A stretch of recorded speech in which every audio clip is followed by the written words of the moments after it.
Welcome to Know Your Food, the podcast where we explore the world of food by speaking with farmers, makers, entrepreneurs, and experts who are reshaping how we think about what we eat.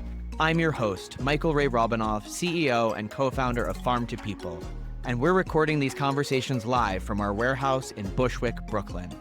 In today's episode, I sit down with Cory Nellisen, farm director at Tivoli Mushrooms, a leading specialty mushroom farm in the Hudson Valley. Cory brings over a decade of hands-on experience growing mushrooms, from building a DIY setup in a friend's garage to scaling indoor cultivation systems that supply chefs, markets, and home cooks with exceptional quality fungi. We talk about what it takes to build a small but mighty mushroom business, from engineering climate-controlled grow rooms to mastering a 3-week crop cycle to turning spent substrate into soil-building compost. We also touch on the broader mushroom boom, what VC-backed failures reveal about local food systems, and why mushroom farming sits at the sweet spot between science, art, and hustle. Cory shares candid insight into what makes mushrooms such a special food, not just nutritionally, but culturally. We explore their place in the growing movement to make local food the norm, not the exception. Now, here's my conversation with Cory Nellisen. Thank you so much, Cory. Thanks for coming down. You're a last-minute pivot because Devin, the Tivoli Mushrooms founder, is unfortunately down with COVID, but I'm super stoked to have you here. We met when we came up to the farm back in, I guess it was September or October, which was a really beautiful event where you had a whole hog going and some amazing mushrooms, obviously, and a good cookout. A good old-fashioned cookout. Thank you so much for being here tonight. I was just looking at all the amazing products that we carry from Tivoli, everything from golden enoki mushrooms to oyster mushrooms and maitakes. So it's a really impressive array of beautiful foods. And then also I know you work and bring in, especially at this time of year, some really cool foraged items as well, from fiddleheads. Yeah, fiddleheads, ramps, etc. So for our customers, I know I personally and a lot of them are enjoying all these different You bringing items. the ramps down here? I think talking about bringing in the ramps, we've definitely got the fiddleheads already. Yeah, and ramps are just starting. Yeah, exactly. Yeah, we got a couple foragers on the ramp scene. Okay, good. It's To jump right in, Cory, I know you joined Tivoli about a year ago, but you are a entrepreneur in the mushroom space yourself. You started a company called Hi-Fi Mycology out of Austin, Texas, about a decade ago. So I'd love for you to just, give everybody here a little bit more of a background into how you got started in mushroom cultivation yourself. How much time do we have? In one sentence. No, go for it. How I got started, I guess I was living in upstate New York and spent a lot of time in the woods, and they were just everywhere. And I was out walking around, I was like, what are they doing? What are they up to? And it was the more I started learning about them, the deeper I fell down into them. I thought it was science fiction just under my feet out in the forest. Having like an excess of confidence, I thought I could start growing these things. Life took me down to Austin. The hobby continued until I met my friend and business partner in starting Hi-Fi Mycology, who was fresh out of the hydroponic lettuce farm. And he's like, we should grow mushrooms. I was like, I am. And I showed him my little tent and a spare room. And I was like, I have one customer. And he's like, no, we should move this to my garage and see what happens. And so we spent a winter in his garage. And then he's like, we should move this to a warehouse. And I was like, but we suck at this. He's like, no, these are great. We could do it. And I guess that's kind of it. And then we jumped in both feet into the deep end into this warehouse. Had a lot of great support from fabulous chefs in Austin, and just kept growing, just kept going. And so I was with that farm for about 5 years, and my whole family's in the Northeast, and that was kind of the call that brought me back up here. And I had the good fortune of meeting Devin and really connecting well with him. And his farm had just moved into about the same square footage that my farm in Austin was. So it was a pretty good transition for me over there. Amazing. Yeah. Tie in. I know you weren't the founder of Tivoli. Yeah. There's a mirror there. Tie in because I was up at Devin's new farm. It's pretty massive. I know he started in Tivoli. Now he's in Hillsdale. Right. Talk to me about his journey. As you know it, and what does the future of Tivoli look like now that you're in this pretty amazing and impressive new warehouse in Hillsdale? Yeah. So One of the things I really enjoy about Tivoli is before getting into mushrooms, I cooked like full time. I was living in Brooklyn, banging pots and pans. Devin was a former chef, another cornerstone partners. Brian, he had a great run at Vinegar Hill House in Brooklyn, among other places. So it was all former industry people coming together. And I know Devin got his start in mushrooms because he didn't like the quality of what he was able to get for his restaurant. So he started reaching out and finding foragers, driving to Pennsylvania, filling up his truck, bringing it back, selling it on to other restaurants in the area. So that's, I think, how he got his feet wet, and then somewhere along the way made the terrible decision to start trying to grow them. Yeah, that's kind of how I know how you got into it. Incredible. And then in joining with them, I was really happy to step into this farm director role. And I think Devin, it really freed him up to go keep growing the business, was what really needed to happen for us then. Totally. Yeah. I know when you're small, you're doing a bit of it all. All the hats. All the hats. I feel like that's one of the things I really admire about Tivoli is that it really does feel like truly real people working on the real issues, and it feels scrappy. It feels like the customer service is awesome. The team is really hands-on. You guys are confirming orders like late night, early morning. It's pretty impressive actually what you've done as opposed to even honestly like bigger distributors. Like we're able to place an order up till, I don't know, 6, 7 o'clock the night before. You're often able to bring it 9, 10 the next morning. It's really truly a logistical feat as well. I know you have a little like distro in Brooklyn, which is really cool for a farm. It allows you to hit your chefs, I presume, and farm to people like really quickly, but also because you're probably running things up and down all the time, the quality is amazing. I know, it allows us to also get fresh mushrooms in very, very frequently. So our customers holding your mushrooms probably an average of 24, maybe 48 hours. That's really it. So that's customers really are able to get sort of the freshest stuff. Going back to the business side of things, we're sort of similar. You're sort of building the plane as you're flying, but there's this very obvious care about the customer. Talk to me what the ethos is behind on the business side of that, and what's the future there? So I think tying into Devin's original motive for getting out there and finding the best stuff, that still is paramount, is keeping that quality really high, making sure that when customers get their, whether it's a flat or a CSA or even at the farmer's market, that they're just kind of wowed when they get to unwrap it. And the building the plane, it's the building we're in, he had to start production before the whole building was done being built. So on top of trying to figure out the growing techniques, manage the logistics, keeping everything, top quality, we're also, I got an hour and a half today, I can go acid etch this floor so that maybe next week I have time to, put, epoxy it, because, I think 40% of the grow rooms are still, coming online, and we've been able to match bringing those online as we've seen, the next season where demand's going to scale up. So we're not drastically underproducing and haven't had the problem of overproducing too often yet, which is a good one. Yeah, totally. Yeah. I think that's really smart. And I think just to talk about the realities of farming, we had another conversation a few weeks ago around, access to capital for farmers. Mushroom farming is sort of unique in and of itself because it's sort of either like wild foraged and not really farming, or cultivated, which is a warehouse. It doesn't really look like a farm in the sense of being outside. It's almost more comparative to vertical farming or something like that. So yeah, absolutely.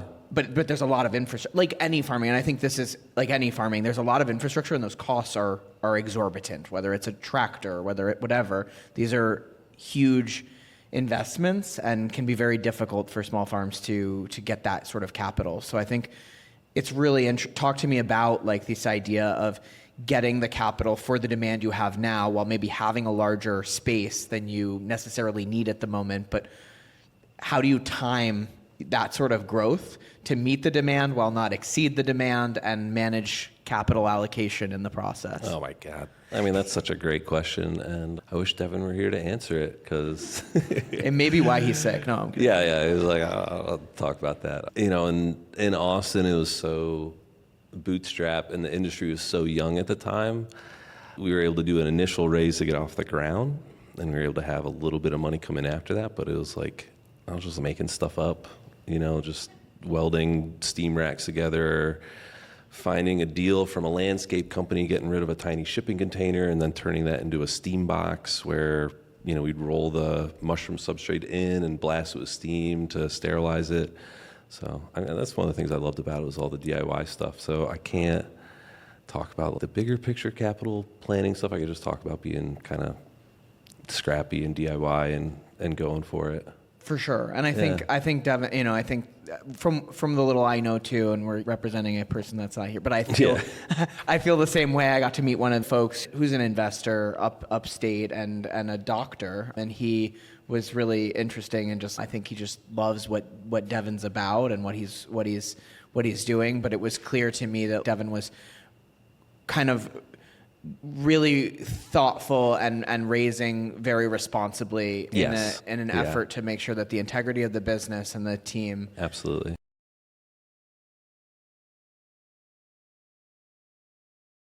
I mean, Small Hole, God, I mean, so they started in Brooklyn, right? And then their first big expansion was into Austin. And then me and Sean, my past business partner, were looking at ourselves and are just like, what the crap are we going to do? Because they moved into a bigger warehouse. They had bigger and better equipment. All this stuff going on that was so intimidating, except maybe their business model. And they were just a pain in the ass for a while. But what they did do that was great for the industry was the saying, a rising tide lifts all ships. Mm-hmm. And they brought, through their marketing and I really like their logo, their product design, they brought so much awareness to mushrooms that weren't or button or portobello. And, you know, I'd have to say that helped our sales, because it just brought more people in. Their strategy of kind of the tech model of raising all that capital and kind of operating a deficit and raising more and so on and so forth, I don't know, kind of ran the course, and it was kind of a big disaster, but absolutely, yeah, they absolutely brought awareness to mushrooms, I think, in a really, really big way, and that was huge. And and I agree. I think with every sort of failure in any industry, I also think it makes people more aware of the realities of what it means to run whatever that business is, and that nothing. Yeah, and they quite literally made room at the table. There's a very nice grocery store in Austin Central Market trying to compete with Whole Foods, and in the middle of the produce section, they have a giant mushroom display table that Small Hole got in there. They literally made room at the table for. Hi-Fi is now doing that. One of my dear friends in Dallas is also in their store now with mushrooms. So you can't deny their positive impact that way. Cool. Awesome. Going back to mushrooms, and for those of us that don't know anything about how mushrooms grow, I want to take a step in a different direction. Can you describe the process and how it's different from plants? Oh my God. Well, I mean, they got their own kingdom to start, the kingdom of fungi. So our process is we're growing all mushrooms that fall under the category of wood-loving, which is different than your button and portobello mushrooms that are like compost-loving or even manure-loving. And I guess getting more popular are the insect-loving and the cordyceps now too. But we're growing the wood-loving guys, so we start with sawdust. We add a soy byproduct into that to add some nutrition to it, bring it up to the right moisture content. That goes in a special mushroom growing bag that has a filter patch to keep out contaminants. Then it goes in the homemade steam box of the shipping container, and we blast it for a good long time, make sure everything in there is real dead. And then we're introducing pure commercial mushroom genetics into that substrate, into that bag of substrate. Wild. And then how long does it take? Like, I've seen, that they can really like pop out and grow fast. Yeah. Like, I'm curious, just like once you've done that and it gets to go, and how many harvests can you get out of a bag? And I want to nerd out. Good. Keep going. So we want more. The fastest varieties from that time of inoculation are introducing the spawn or that genetic carrier into the bag. It's 3 weeks until we're harvesting mushrooms. And then our formula is, it just seems like they put out most of their weight on that first flush, and then any subsequent flush is too small to warrant keeping them on the rack. Because we are cultivating indoors. It's all climate controlled. It's very energy intensive. And we have racks with 5 shelves on them, all filled with mushroom blocks. So that square footage is at such a premium to keep it tied up in sort of non-productive production. It just, business-wise, it doesn't make sense. So you just really do one cycle per. Yeah. And it'll blast out like 2.5 pounds. And then after that, you might get a quarter or a half. Unless you put them out in your compost pile, and then they'll just pick the perfect time and make better mushrooms than you could ever grow inside, and it drives you crazy. But so that's different from plants that they're very fast. So you sort of on this 3-week cycle up to 8-week for the slower ones. So anytime something goes wrong, you're like, oh, I just get to see this for the next 4 weeks, because they just go in one direction. It's not like the mushroom gets aphids and you go give it a spray and then it's happy. So when something goes wrong, it's just like just down, and you just get to watch it for weeks and try to make changes, and then all of a sudden they're back. So you have quick turnaround, which is also like quick disaster too. So that's maybe on the top of my mind right now versus plants with the change in the seasons. Understood. And I know it's such a controlled setting. So take us through your like how you're growing within the warehouse. Sure. Do you have different controlled rooms? So like if something goes wrong in room A, like room B is okay. Do you have that kind of controlled setting on that level, or is it more like, if something goes wrong, it could spread? Yeah, I'll give you our strategy. So we're growing inside, and that lets us control the temperature, the humidity, the CO2 levels, because the mushrooms are giving off CO2 just like we do, which is the opposite of plants. And when those CO2 levels get too high, I think those mushrooms start to think they're still trapped like under the bark of the tree, and they just start kind of growing all noodly looking for fresh air. So that's a catch that maybe not many people have to think about is, we need to keep this room cold or warm, but also be continuously bringing in fresh air, which makes it extra challenge. So, and then of course, light, not the most crucial thing, but definitely plays a factor. So we have those 4 or 5 things to monitor and try to dial in species specific. And at Tivoli, we are fortunate to have a number of grow rooms, so I can have species specific rooms, and then for the most problematic ones, they all have their own room. So when something is going wrong, it can just stay contained in there, and we can empty it out, give it a deep clean, and roll in the next week's fresh stuff. So that's isolated, and then we can hopefully get whatever went wrong all cleaned out and start again. Totally. And then what happens to the substrate, like when it's done? You're getting one use out of it. Do you compost it at that point? Yeah, after it's done, we strip that specialty bag off and send that to the landfill where it belongs, and then just the remaining substrate that now, these mushrooms are keying up all these unique enzymes to break apart the very large complex molecules that make up wood, the lignin and stuff.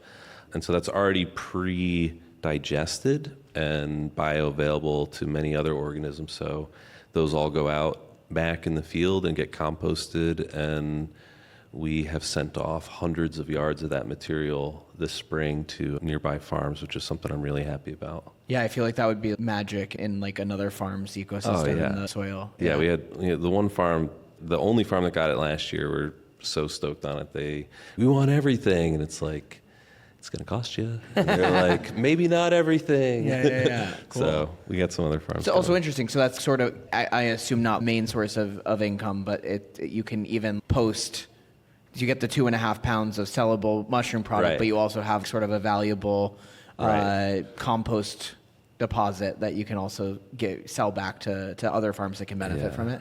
I'd have to run the numbers on the labor and cost to the return, but I'm just happy it's getting into the soil and helping other places grow healthy food. Yeah, for sure. I mean, look, at least it's not a net drain. Right.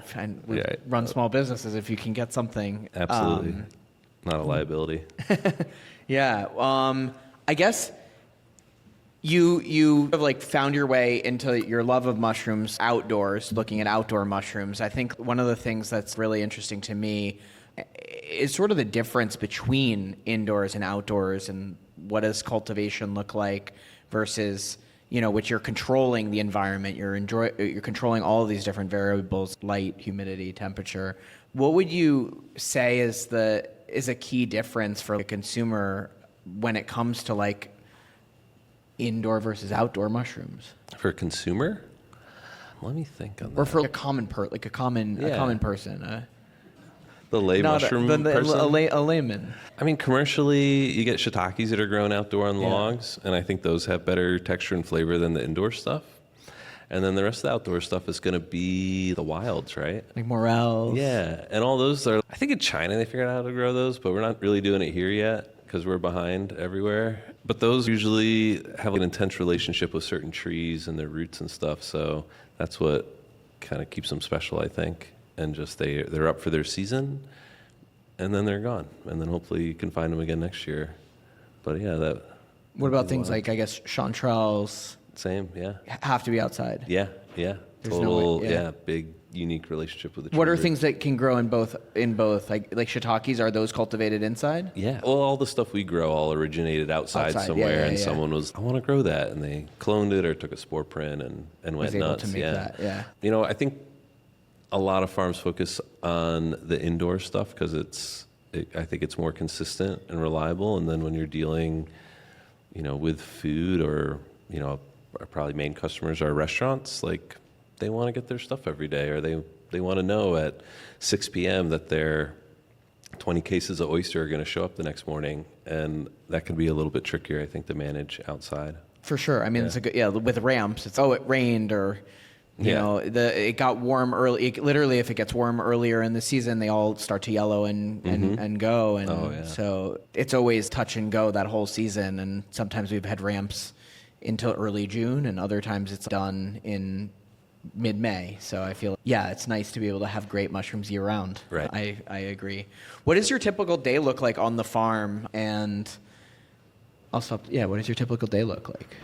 My typical day is get there and try to find if anything broke in the morning. What could break? Everything. We mix the substrate with a 3-yard ribbon mixer that's off a garden nursery line, and 3 weeks ago it started making the bad knocking sound, and one of its bearings was out, and eventually all the bearings fell out. And so it's just... that could break the climate control system, the air compressors. There's a lot. So I guess I start my day doing a walkthrough, checking all the room conditions, making sure everything's in line, because these things grow fast. They double in size every day. You don't have a lot of time to catch something if it's too dry or too wet or too hot or too cold. They're fussy little guys. So usually there, and then either jumping in and if I'm needed to help with the substrate production or harvest or working on building out other infrastructure stuff. So that's kind of my day. And then maybe some people management, maybe not if I can avoid it. So I like that. Yeah. Fussy little guys on both sides. Yeah. Oh my God. No, it's a great team up there. They're awesome. I love it. I like going to work. Yeah. Sounds fun for the most part if something doesn't break, but I know what that's like. And so now you've been a part of the regional food system in Austin. You're a part of this regional food system up here. I think particularly around mushrooms, but around all food, if you can comment around food in general. Why do you feel local sourcing and regional distribution is important broadly and specifically to Tivoli mushrooms? There's so many. There's environmental implications. There's just our society implications of going to the farmer's market, going to market, interacting with people around food. I got into cooking because I liked feeding people. I liked people coming together at a table to share that meal, and that still rings true in there. But local food, it's knowing where it comes from, knowing what's in it, especially today, knowing what's in food and how it's grown. I don't want to put on the tinfoil hat, but can you trust it kind of thing? Yeah. So, I don't know, that's what's big. And one, I think the downfall of smallhold is that they were shipping this substrate all over the country, and it's a lot of water weight, and it was just tough to ship stuff that far. And you start thinking, yeah, we can get our asparagus 2 months early, but it's coming in from California or it's coming in from Mexico. And it all has a cost. The people driving, on the emissions from the vehicles. And that's why I like local stuff. I think it just tastes better. Totally. I mean, I think we see that, but we also, I think there's definitely two sides to the coin, because there's this sort of ever-present sort of demand from customers for everything all the time, and you can kind of achieve that with certain things, and you're doing that with mushrooms, but you can't achieve that right now with asparagus. It sort of... We can't even achieve that all the time with mushrooms. We have people that are just demanding, we really need chanterelles, and they're going to come from Bulgaria, and they're like, we don't care. Yeah, it's like, okay, sorry. But it's little compromises, but trying to keep most of it as local as we can. Yeah, amazing. I think the overall mushroom market, it's really, as you mentioned, ships sort of rise. It seems like mushrooms, just general interest in mushrooms of all kinds, the medicinal properties, sort of cognitive abilities, also on that side when it comes to like lion's mane, which we sell, that you guys make. The mushroom market as a whole is a very big market, but really the specialty mushroom part of that still today only represents a small portion, but growing. Yeah. You know, what excites you about that, and how can people spread the sort of word about mushrooms and their other benefits, I guess, beyond being delicious and being a great thing to add to a meal?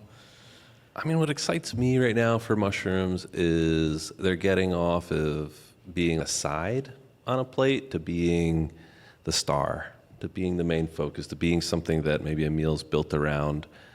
And I think they're delicious. I think they're so healthy. So I'm really seeing that sort of trend come up. On the medicinal, I mean, they're just so overall healthy on the medicinal side. Yeah, the lion's mane, the cordyceps, the reishi, they're just so good for you and improving your overall quality of life on the medicinal side. It's great. You mentioned mushrooms becoming more the center of the plate. I think, a lot of folks want to cut back on their meat consumption in general. I think mushrooms are a very, very worthy alternative. Yeah, as a former chef, what do you recommend? Oh, no pressure, huh? Well, I'm really into maitake right now, because that's a new one that we were able to figure out up at Tivoli. And it's been going, I'm just proud of that one.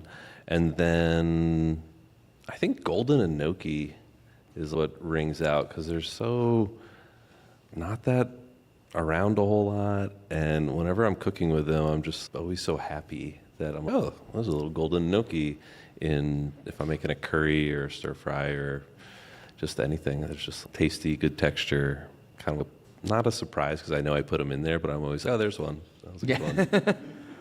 Totally. Yeah. Totally. I love the enoki are the best, I think. And they might be my favorite. Throwing them in a noodle dish or japchae or something. They smell good. Yeah. Awesome. And then to close out, what gives you hope for the future of food, farming, and fungi?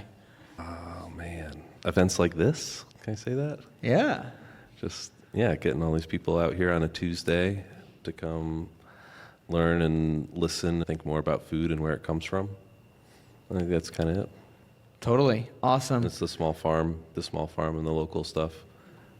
That's where mushrooms fall in really well. They don't ship that well.